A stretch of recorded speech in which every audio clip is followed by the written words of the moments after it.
Well, good morning, everyone. Welcome to the Business and Transitions Overview Workshop and Panel Discussion. This is the first of a series of workshops that the Center for Businesses and Transition is hosting both in person and virtually through a number of viewing parties. I'd like to thank our partners, the Adirondack North Country Association, the Small Business Development Center, the Essex County Industrial Development Agency, and our other liaisons for the Center. I would also like to thank today's presenters, moderator, and panelists. Today's refreshments are sponsored by Dunkin' Donuts of Ticonderoga, so thank you to them.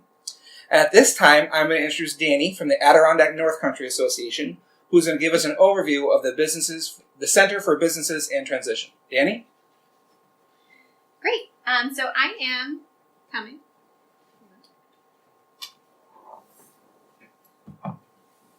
So I am here with ANCA, the Adirondack North Country Association. We are working to grow the new economy throughout the North Country of New York, so the 14 northernmost counties. And we do that by working in a number of different areas. So we work in local food. We connect local food into school systems and work on the entire food system and work with local farmers. We work in local energy, working on lowering energy costs and making more comfortable and efficient buildings, a number of different programs in energy throughout our region. We also work with local businesses.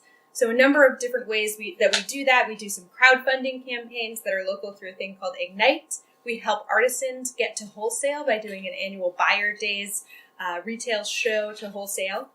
And we have started this particular program that we're here to talk about today and learn more about.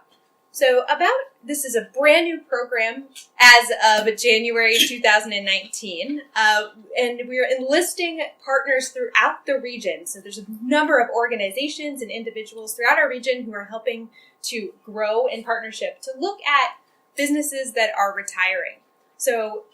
Or business owners that are retiring, rather. So looking at how we might be able to work together to figure out what resources are already available for entrepreneurs looking to take over an established business or businesses looking to sell or transition the business that they're in. We call it a center, but it's really a dynamic, evolving coalition or partnership. We work with organizations such as Chambers of Commerce, IDAs, our SBDC, all sorts of different folks throughout the region who are already providing a number of these resources, but being able to coalesce them in ways that are helpful for everyone to be able to utilize.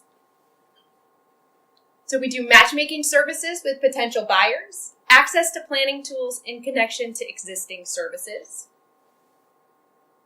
And we have over 50 different organizations and individuals who are working on this project with us throughout the region. But that being said, these folks have all dedicated a amount of time every month and different resources that they have within their offices to be able to deliberately work on businesses in transition. So the Hamilton County IDA and Economic Development Group, Naturally Lewis, Cornell Cooperative Extension, we have specific programs just for farm transitions. The Franklin County IDA and Economic Development Team, Essex County IDA, St. Lawrence Chamber, our SBDC partners throughout the region, but specifically, you'll hear more about that, the Ticonderoga Area Chamber of Commerce. So in the Center for Business and Transition, we have over 10,000 businesses throughout our region have been identified as businesses that are probably looking to transition. This number came out of a regional economic analysis report recently that we did with a number of other partners throughout the region to identify what some of the demographics of our area are and what some of the opportunity areas there are for growing the new economy, what gaps are there. So we really dug in this huge number of individuals who are sort of reaching potential retirement age, who are probably also, a number of them are business owners. So 10 to 16,000 businesses in our region. And as many of you probably already know, it's hard if we lose one business in our rural areas. It's one thing if you lose a pizza shop downtown in an urban area. It's a different thing if you lose the one pizza shop you had in town, right? Or if you lose the one grocery store you had in town. So finding ways to keep those doors open is really important to all of us. So we help with transitions, businesses looking to sell on the open market, intergenerational family transitions, and conversions to employee or worker ownership. So there are a number of different ways a business might want to transition onto a new successor, and we hope to be able to have people start thinking about this a little bit earlier in their trajectory to retirement, and to be able to help connect them with folks who might want to take over. So matchmaking, we talk about building a transition team with our partners throughout the region, exploring financing models, working on worker ownership and cooperative development as well throughout the area. If you are a business owner looking to retire or transfer ownership and need help navigating available resources, finding suitable successors, or accessing capital, those might be some reasons you want to reach out. Or if you're an aspiring entrepreneur looking to purchase an existing business, start on a new career path, or find out more about worker ownership or cooperative development. Matt already said we have workshops throughout the year this year that you can either be in person, like we are today, or you can watch them online at the same time that they're happening in live viewing parties, or watch the recordings later on. So lots of different ways to engage. And you can find all of those online. We also are sponsoring and supporting farm transition programming through the Cornell Cooperative Extension, specifically doing a succession program for farm or agricultural businesses throughout our region. Entrepreneurial programming hosted by the SUNY Canton SBDC at various locations, and with local community colleges on specific industries or paths to ownership. Business valuation half-day workshops are coming right up. So this is a really exciting thing that the SUNY Canton SBDC is doing.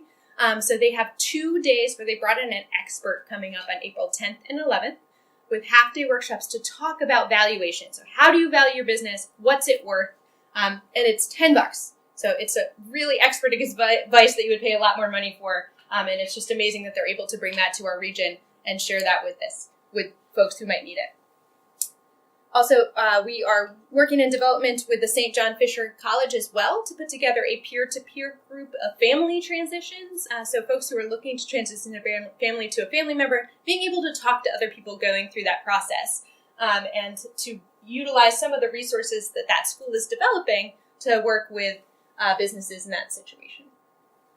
We're also developing semi-anonymous business listings for those looking to keep their transition plans confidential. This is really important and one of the things that we've heard a lot about. So there's a lot of reasons you may not want to put your business on the market right away. You know, if it's there for a long time, it might depreciate in value if it's publicly for sale. If you are service-based and you have clients, you don't want them to run away before you're ready for them to leave you.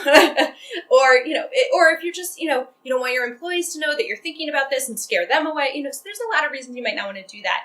But that sort of leaves a gap for how do you talk about it without talking about it, right? How do you find somebody if you aren't public about it? So because our region is so large and our partnership is so vast, we can say, hey, there's a restaurant for sale somewhere in the North Country. It has about 10 employees. It's on a lake. Would you like to talk to them? Find out a little bit more about the restaurant. Find out a little bit more about the entrepreneur. Have either or both of you go to an SBDC representative and find out what pathways to take before you have that conversation, and be able to sort of navigate that without having to say, Joe's Chicken Shack on Indian Lake or wherever is open and for sale for anyone to know about. So a little bit of confidentiality and being able to talk about it semi-anonymously. So the identification of opportunities to amplify the message of businesses that are publicly for sale. So one of the last things that I want to talk about right this second is that we are looking at opportunities for events and programming throughout the region to try to talk about your business if it's specific to a good clientele that might be somewhere that your real estate agent doesn't have time to go to, or you don't have time to go to talk about your publicly for sale business. We might be able to get someone there on your behalf. Recently, we were at the Buyer Days talking about artisan programs and gift shop retailers. And so any of those that were available in the region, we went and did a presentation on to say, here's what's available in our area, and it might be relevant for that particular audience. So next year, I think we're going to be looking at going to some sports shows and talking about the recreational outfitters or opportunities like that. So it's kind of a evolving thing, but we're looking at opportunities as they pop up. And if folks have great ideas about how we can move the program forward, we're really open to them. And with that, Matt's back up to bat. All of my talking is short and sweet today, which I love. So at this time, I'm going to ask that our panelists join us up front here. And I'd also like to introduce Daryl Wilson. Daryl is from International Paper Company, and he's going to be our moderator of today's panel. Daryl, Jerry, Renee.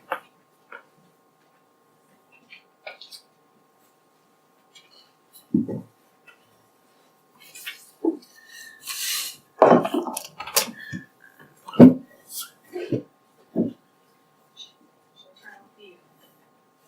I'm gonna slide over a little bit. I feel like I'm at the optometrist.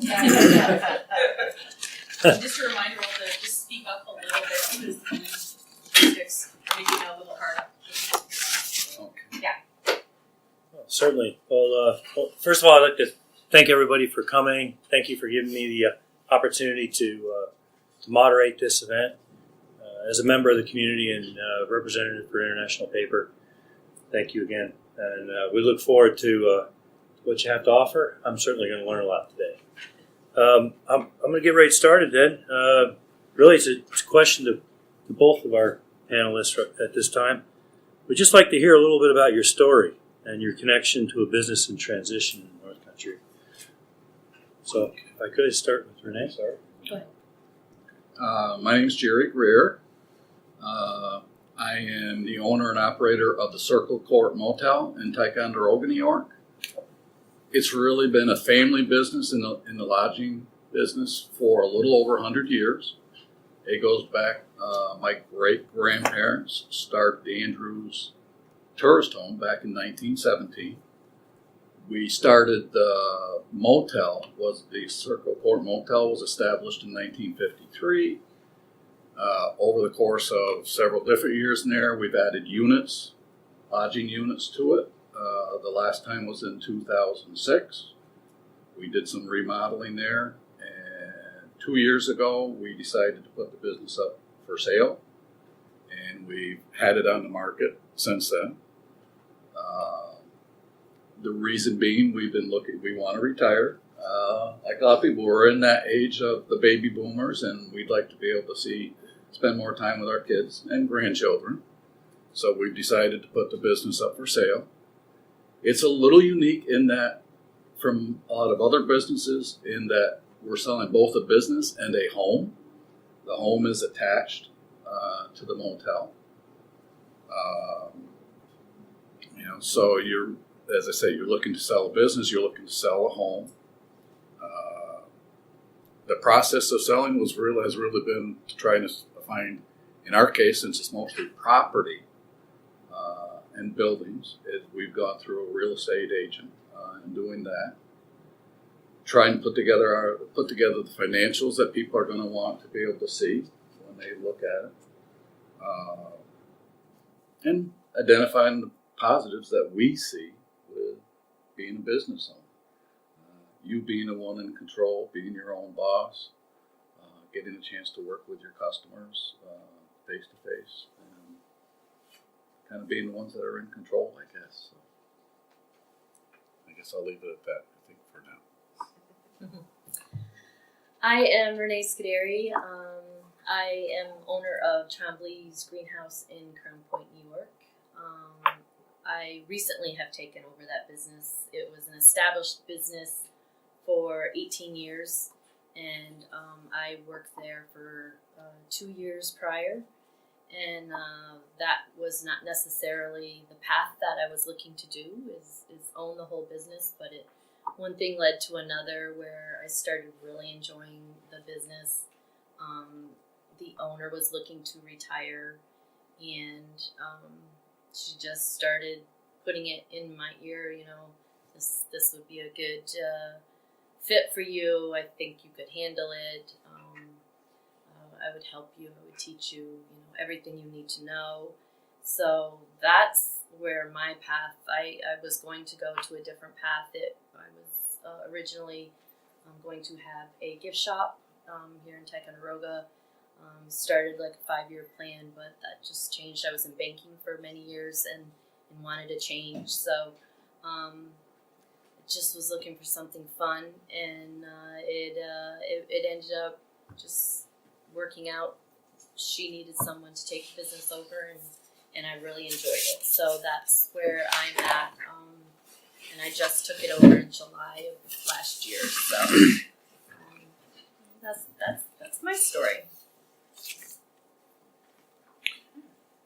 Well, I see Tony's about to join us. Tony, you want to? Come on in. Please. Not to put you on the spot. But we'll put you on the spot and jump right into it. How are you this morning, sir? Good morning. All right.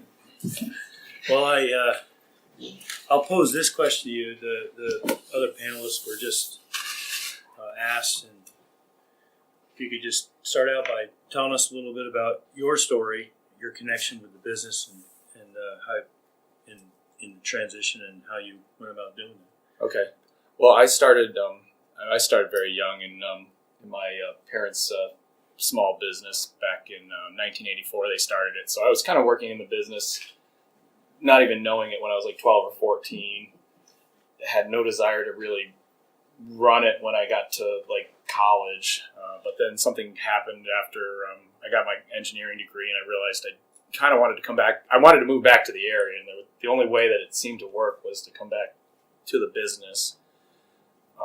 So I had the opportunity to come back when my dad had he got a shoulder injury and couldn't work the summer. Had no backup plan, no thought of you're just going to ride it out and figure out how to get through the summer and worry about next year. And so I came back and managed the business, and then that's kind of how there was quite a few discussions over the next 7 or 8 years before the transition really it sunk in that I wanted the business. So yeah, So an evolution. yes.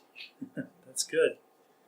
I guess I'll go back. Some of the information has already been covered, but I'd like to go back to Renee for a minute. You talked about your involvement in the business prior to, and then kind of working into that. But what was involved in the process to transition, and how long did it take for it really to come about? So, I would say it's still evolving, actually.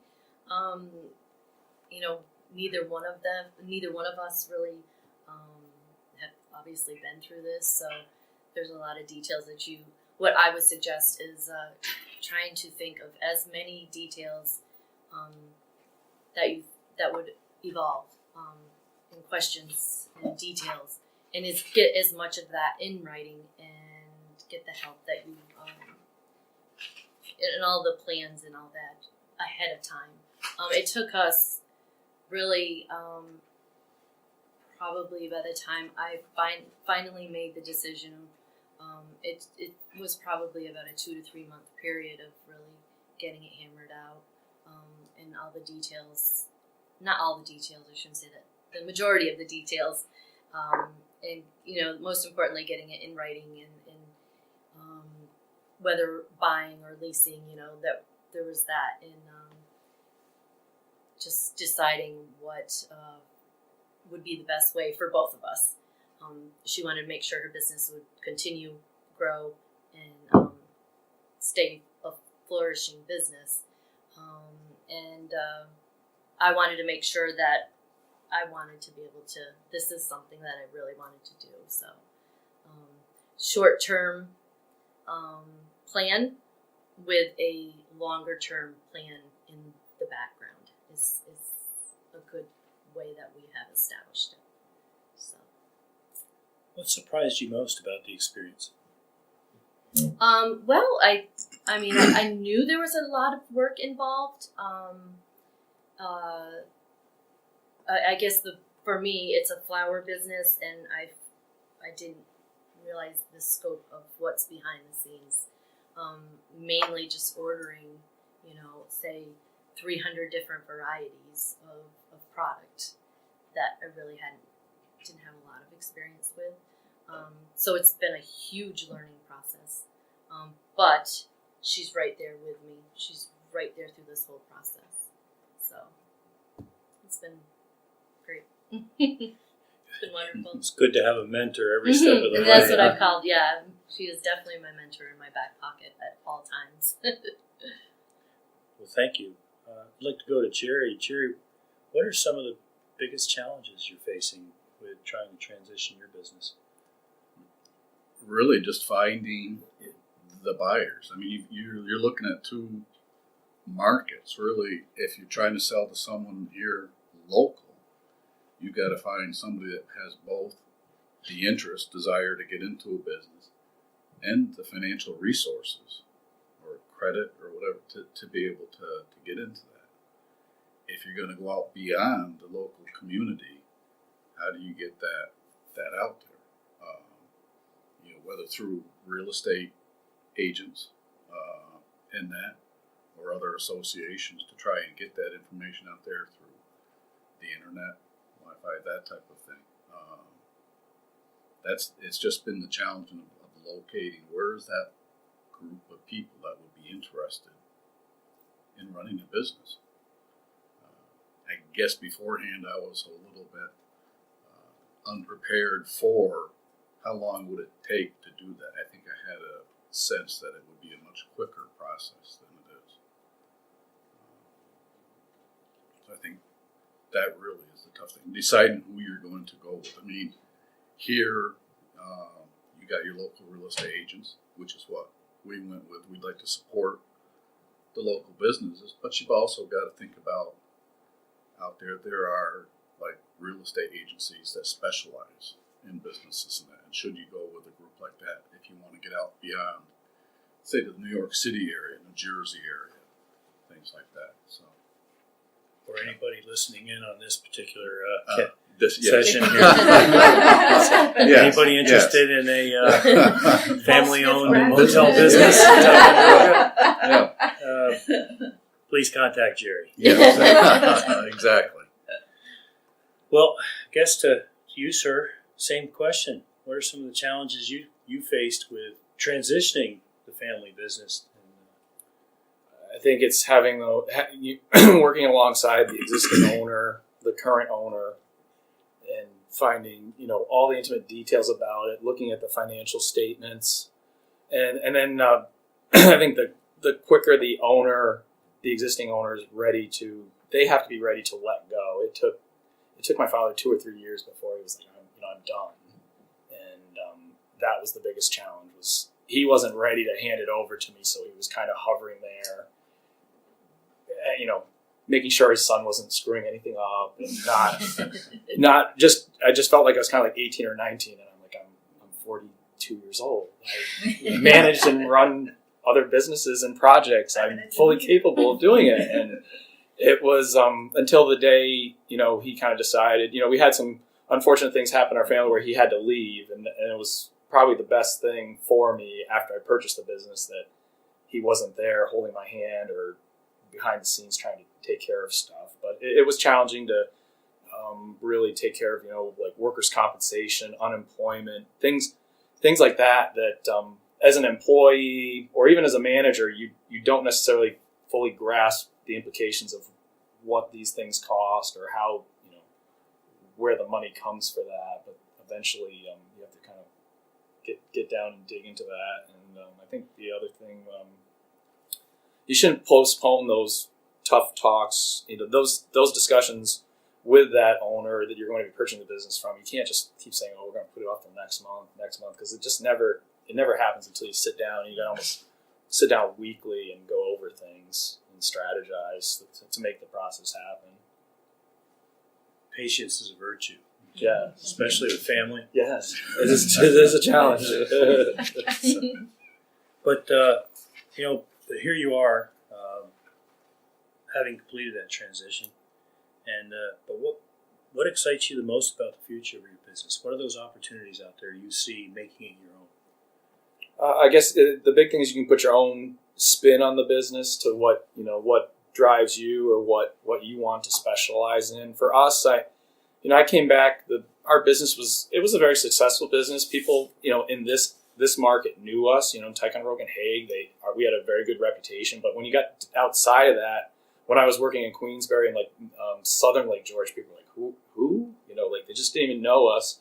So that was kind of one of the big things for me, was to kind of get our name past just Hague and Ticonderoga into the southern end of Lake George, and even down into the capital region where people are coming up here, and our name, they do recognize our name down there now as we're a little landscaper up in Hague or Ticonderoga, and we do beautiful things. So I think that was the nice thing about taking the business over, was we got to do I got to do what I kind of wanted to do with the business after kind of taking orders for 30 years and not really getting to do do exactly what I wanted to. So, and then I get to live with the consequences. But my dad always tells me, you get, careful how big you get, or careful what you wish for, and and that's I constantly hear that in my ear about what I'm doing.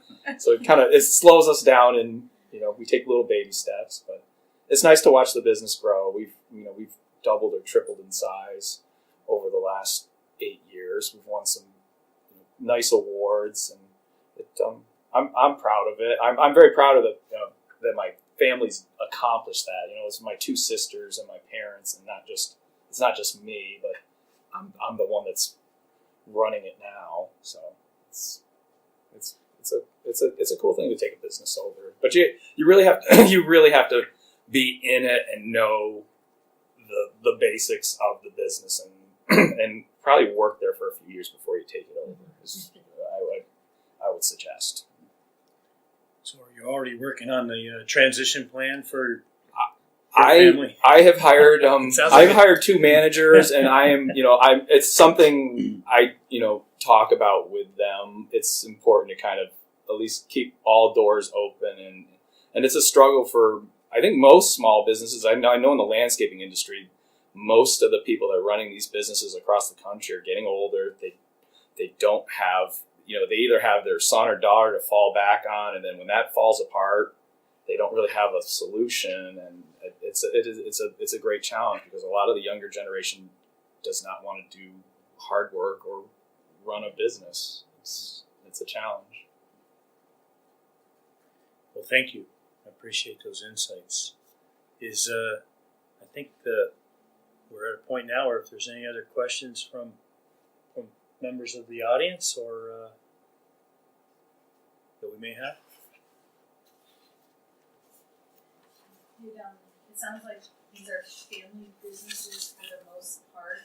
How did you start the conversations with your families about wanting to sell the business, or maybe wanting to buy? Like, I feel like the transition point, that conversation can be hard. If you have any tips on kind of how that went for a real person, that would be great. It was very quick in our family. Both of my children are working outside of the area. They have separate careers, and we knew right from the get-go that they weren't going to be interested. So this is a 4th generation business. My great-grandparents started it. But so this is going to be the end of our family in it at this point. So it was, to answer the question, I guess it was You might want to hold it for the grandkids. I'm not sure I'm going to wait till my oldest is 13, so I'm ready to They hold don't on really that know long. everything involved. So. Yeah. So I have a question kind of from the resource side. Is there something, and this is a question for the 3 of you, that you wish there was some sort of additional resource or information available to you that would be of assistance, either through the process you're currently going through, process you went through? Is there something missing that, as partners in this Center for Business and Transition, we can look at offering that we're currently not? And obviously this is a new program, so there can be many things coming down the plate, but we want to hear directly from you if there's something that you feel that really should be offering as far as a resource. I think just hearing for me, I'm sorry I'm jumping in here, but just about what's available and talking to some of the people here today has made me more aware of some of the resources that are out there that I will follow up on after today. The other thing is, since we're talking existing businesses, you think about some of the new ones that have come in to Ticonderoga and the incentives they've gotten from a tax standpoint, and that they might have their taxes start off at a no taxes the first year and build up over a series of years. And that's great for bringing in new businesses. But we also want to keep the businesses that are here established and help people that want to move into an existing business be successful. It is those first 2, 3, 4, 5 years that can be the most challenging. So if you could provide the tax incentives, say from the property taxes that has been done on different things like that, for those first few years, that could be a huge benefit for someone coming in initially and being able to be successful in that business to get going. So I think our town, our county, state, whatever, could help from that standpoint of giving more incentives for people looking to buy existing businesses to be successful as they go through. Just to follow up on what Matt had asked, who do you have on your transition team? I mean, are you working with lawyers or accountants, or who are you finding helpful, or wish you would find more helpful? I relied on my personal accountant for a lot of it. I had discussions with him before I even really had the ultimate discussions and final discussions with my father and my mother about it. And he had, I kind of found out quite early that he's worked with a lot of businesses, small businesses and family businesses, and transitioned them. So he kind of gave me a breakdown and an outline of, here's what you need to do. But I think the other thing was, my parents, the business book accountant put a value to the business, and then I took the same books over to my accountant, and he put a value to the business. And I think as an existing owner, you understand, I think up in this area, there's not a lot of demand for people.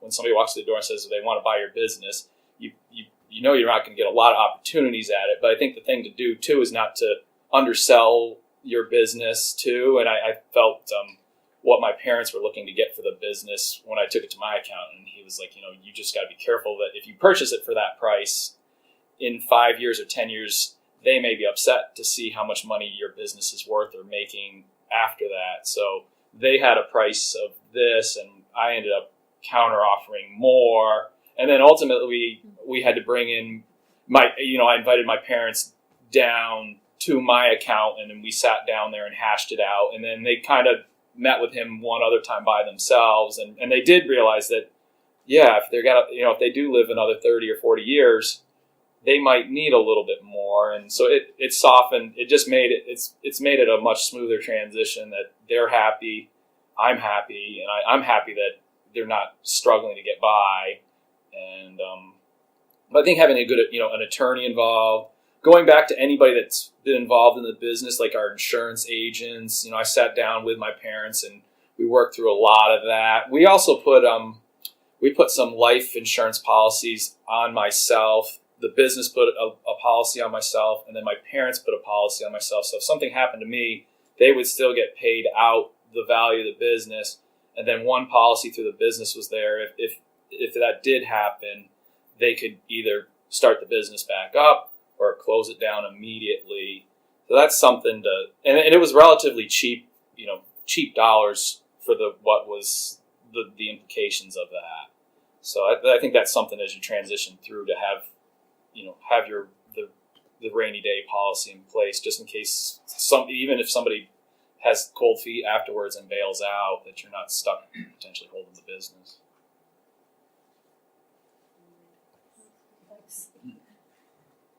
Jerry, you're working with a realtor, it sounds. Anybody else Yes. on your team? No, really, just the realtor. How did they help you? Helping with pricing, helping with where we're going to go to get the information out there, Marketing. the marketing, and that. What we Weeding need out from the financials, and they will. If somebody approaches them, they make sure to get that they're a viable potential buyer, as opposed to anybody that just wants to come in and wants to find out some information about your business. So they're providing that as well. Are any of you using any particular social media platforms to try to get the information out, or finding any of them useful or not useful? And getting your business name out there. During the transition. That's pretty much for I use Facebook, Instagram, both, and the chamber's great. They'll share posts, and their audience can be much bigger than what I have so far. So yeah, the chamber's been great with that. There's other agencies, the 360 different things that help promote that, and that's probably like my biggest struggle is the marketing end of it. But Matt at the chamber here, always willing to help with any questions, and actually I've sat in on a session for that year. So, have you seen any particular one that you get more responses from? Where are people looking for? They're still on Facebook. The audience isn't nearly as large on Instagram. But yeah, Facebook. And you want to, my difficulty is the local paper advertising where, is that money you're spending on the local advertisement? How do we know that you're getting an audience that's actually coming to your business for that? So that's a huge struggle for me to spend dollars on local advertisement when you have Facebook and you have Instagram. But I also still want to support my local paper because I would feel horrible if it went away. So, I am doing that, but you can't say yes to every ad that they want you to be in. But I just try and figure out which ones would give me the most audience to come back and to shop at my shop and buy my flowers. So in transition, very rarely do we have a cash buyer. Did any of you work with lenders, banks, or was it the former owners holding paper? How was the transition done in that sense? I'm in a leasing process, so because 2-3 months to close is quick if you're dealing with bank Yeah. financing, so Right. that helped accelerate yeah. that. So it's leasing, and she wasn't looking. I basically just bought out her inventory of her gift shop and that sort of thing. So, and I had a local bank. Well, I shouldn't say it was Queensbury, Saratoga area actually, Saratoga area. So, there's financing. So you did get bank financing for a portion. Okay. Yeah, my parents are holding a note on the business. That's the life insurance. Plus the life insurance, and then I'm buying the business, but I'm not buying the property. So that set up some complications too, where it was the property's in their name. So in reality, they were trying to simplify their life, get everything resolved, sell the business. Now they had to form another corporation for the land, and I pay rent. We pay rent from the business to that. There's a whole bunch of insurance policies with that. So it's a whole nother. They're in another business that I'm ultimately going to have to buy from them too. So, but I have to, Or buy out your your presence. Baby steps. Yes. Because the property is often also what's expensive to buy.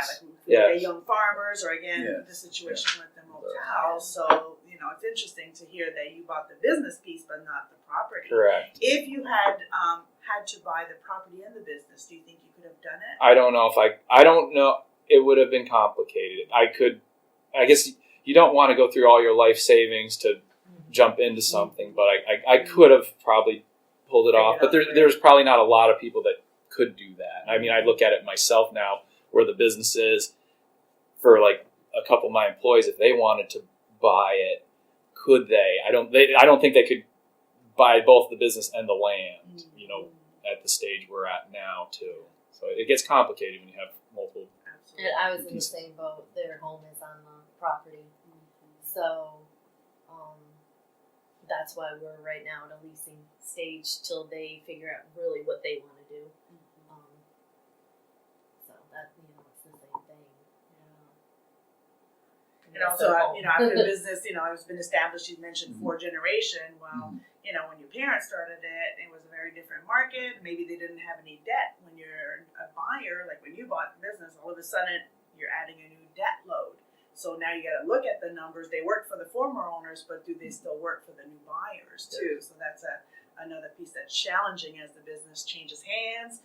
Potentially property values go up, things of that nature. So I was just curious to see if anybody had worked with a lender, or I'm sure accountants have helped crunch some numbers. So. We also had, they also allowed me to, part of that loan was, a chunk of money that was sitting in the account that in our business, come springtime, you have to have, hundreds of thousands of dollars to just buy materials, and it just goes and pay the employees, and it just goes right out the door. So to have that cash flow there, if you don't have that, it would have really hindered how I would have run the business, because I'm basically running it the same way they are or were, and without that, it would present a lot of challenges. Thank you for sharing. It's important information, and yeah. Renee, when you started having those conversations, was there something you wish you had asked first? You know, or things that you wish were in the initial conversations that maybe came up later in talking with the business owner? The only thing with mine is leasing. I'm leasing greenhouses, so the only question I wished I would have went a little further was, so what about the equipment? Like right now, it's the you need tanks and fertilizer, dostrons and different things. Like, what about that equipment? Like, if that breaks, that was one thing we didn't really think. I literally just, so is it just the greenhouse and nothing else, or so that one little thing we're working it out right now. That's why I say, as much as you can think of, like, walk through the property and the business, and is there something if that fails, if snow caves in the greenhouse, like, who's got to pay this and who's got to pay that. So as much as you can think of, work that out ahead of time.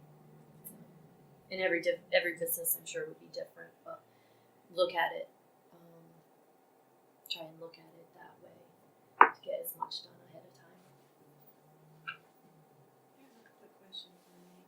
As an employee who ultimately bought the business, just to make sure that I have it correctly, you leased the building, you paid for the inventory. Was the cash disbursement for the inventory, did that include the business name, we talked about, she asked me if I wanted to change a business name. And it's funny because I had already started with a business name because I bought a building in Ticonderoga and I was going to open a business here. And then this fell it literally fell into my lap. So I couldn't see taking a business that had been established for 18 years. It would always be Trombley's. It wouldn't be, it just wouldn't. It's a very established business. I didn't want to change the name. Business name that I already picked out just wouldn't work for that. And I already had my LLC for that. I'd already made those steps for my other business plan. So I just wanted to keep the name, and they wanted me to keep the name. So there wasn't a huge discussion with that. It was just, there was the discussion, but it was a 2-second discussion. Do you want to keep the name? Yes, I want to keep the name.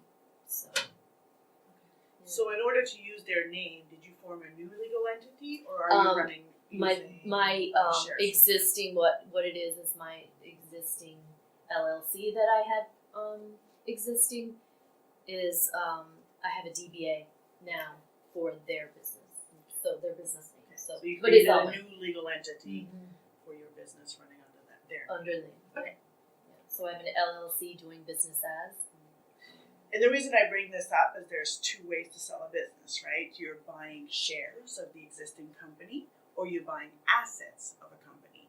So if you're buying assets, it means you're forming a new company, so it's kind of everything to do with starting a new business, even though you're transitioning an existing business. Because there's some huge tax and legal implications to decide to buy shares, which I think you probably bought shares, right?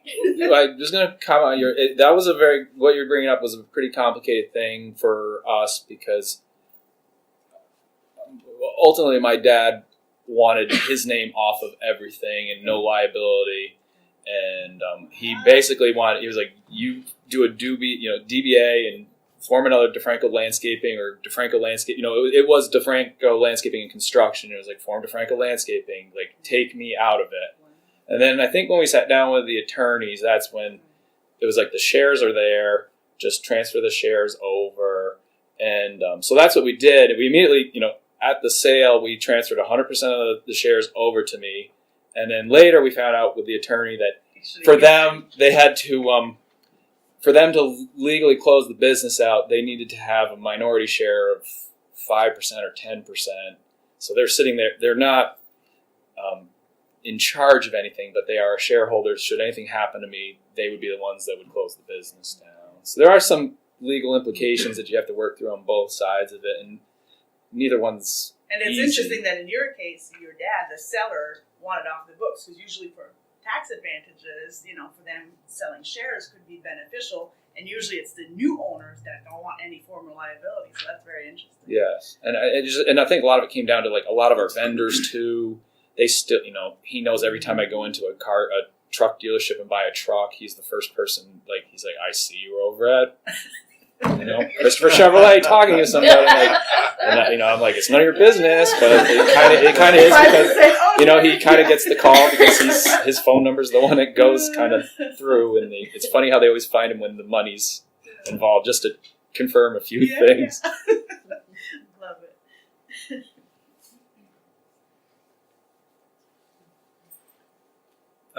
Yeah, I guess if any more questions from the audience, panel members, any last minute nuggets of wisdom?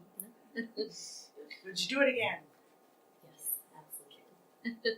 Thank you for being so open. It's not easy to talk sometimes about these personal, situations, but it's really helpful, I think, to people that are thinking about doing this, selling, buying, considering whether or not business ownership is for them. So it's really precious information. So thanks. I think the one thing too I'd comment on is you really should talk to your spouse, Oh, yeah. your family, as you're going through it. Because my wife commented that you've changed. You're a different person. I'm like, I never see you. I never see you now. Like, oh, I forgot to tell you about that part.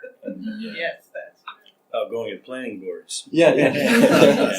Just at night. Thank you all so much for your time, and thank you so much for being a great moderator. We're going to just take a few-minute break, and then we'll get into some presentations.